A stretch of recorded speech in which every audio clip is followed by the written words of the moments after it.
Hi friends, welcome to my channel. ఈరోజు మన recipe వచ్చేసి టేస్టీగా 10 మినిట్స్లో కొత్తిమీర టొమాటో రైస్ ఎలా చేసుకోవాలో చూద్దాం.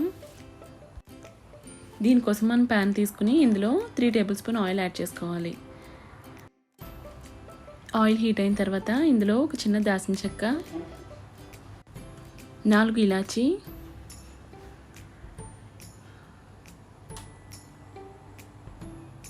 6 లవంగాలు, 1/2 టేబుల్ స్పూన్ జీలకర్ర,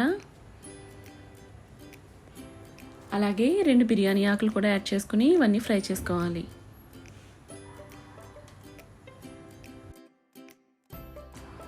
ఇవి కొంచెం ఫ్రై అయిన తర్వాత కట్ చేసి పెట్టుకున్న 1 మీడియం సైజ్ ఆనియన్ కూడా వేసుకుని ఇది కూడా ఫ్రై చేసుకోవాలి.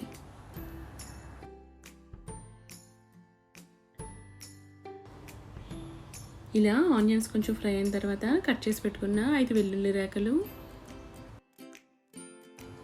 కొంచెం కరివేపాకు, అలాగే కట్ చేసి పెట్టుకున్న 5 పచ్చిమిరపకాయలు కూడా వేసుకుని ఇవి కూడా ఫ్రై చేసుకోవాలి.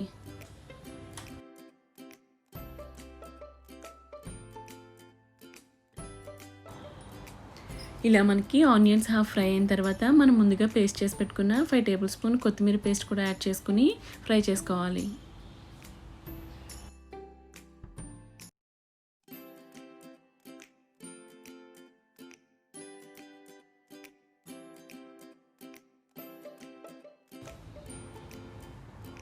మనకి ఇదంతా బాగా ఫ్రై అయ్యి ఆయిల్ అంతా పైకి తేరిన తర్వాత చిన్నగా కట్ చేసి పెట్టుకున్న 1 మీడియం సైజ్ టొమాటో కూడా యాడ్ చేసుకోవాలి. ఇందులో 1/2 టేబుల్ స్పూన్ పసుపు కూడా యాడ్ చేసుకుని సాఫ్ట్గా అయ్యే వరకు ఫ్రై చేసుకోవాలి.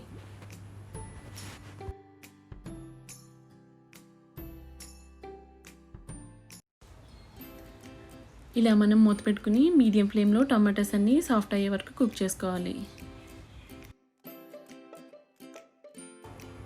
ఇలా మనం టమాటోని గరిటతో స్మాష్ చేసుకుంటూ పేస్ట్లా చేసుకోవాలి. ఈ టొమాటో ముక్కల ప్లేస్లో ప్యూరీ కూడా యాడ్ చేసుకోవచ్చు. మనకి ఇదంతా బాగా ఫ్రై అయిపోయిన తర్వాత ఇందులో 1 టేబుల్ స్పూన్ ధనియాల పౌడర్, అలాగే 1 టేబుల్ స్పూన్ సాల్ట్ కూడా యాడ్ చేసుకుని మిక్స్ చేసుకోవాలి.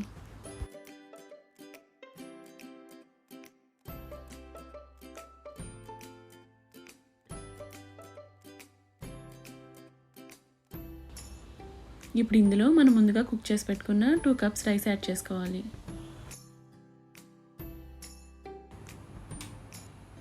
ఈ రైస్ మనకి 10 మినిట్స్లో రెడీ అయిపోతుంది. మనకి వెజిటేబుల్స్ బోర్ కొట్టినప్పుడు ఇలాంటి రెసిపీస్ మనకి లంచ్ బాక్సెస్లో చాలా బాగుంటుంది. అలాగే ఈ రెసిపీ మనం మార్నింగ్ టైంలో చాలా ఫాస్ట్గా రెడీ చేసేయచ్చు. ఇలా మనం రైస్ అంతా బాగా మిక్స్ చేసుకుని 2 మినిట్స్ పాటు మగ్గించుకోవాలి. ఫైనల్గా ఇందులో కట్ చేసి పెట్టుకున్న కొంచెం కొత్తిమీర కూడా యాడ్ చేసుకుని మిక్స్ చేసుకుని సర్వ్ చేసేయచ్చు.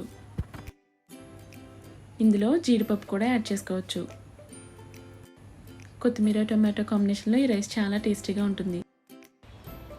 Thanks for watching. మీకు కనుక ఈ వీడియో నచ్చినట్టయితే please subscribe my channel and share with your friends.